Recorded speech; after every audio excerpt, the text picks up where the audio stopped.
जय जगन्नाथ सांग मैंने चलतु आज आम माछर बिहन आ माछ सहित गोटे तरकारी बनैबा। माछ बिहन झोल आ तरकारी बहुत बढ़िया लगे।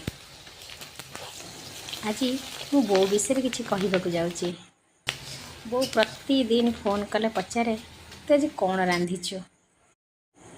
केते हतभाग्य आम झील मानकर आम निजे रांधि शिखी जाइछु और रांधिकी घरे समस्त शाशुघर लोक खुआऊँ और निजे खाऊँ आम पिला मानक खुआऊँ। हेले माँ पचारिकी बुझी दिए कौन रोषे कर कौन खाई से मार मन खुशी हो जाए। किंतु आम माँ को दुर्भाग्यवशतः आम माँ को केवे रांधिकी खाइबा को दे पारुना।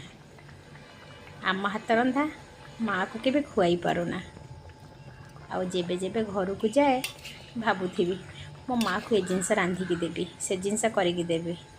हेले कौन हम बाप घर को गले इच्छा तो हुए रांधिबा पई, तथापि मन हेले बेले बेले रांधिकी देले बहुत खुशी लगे।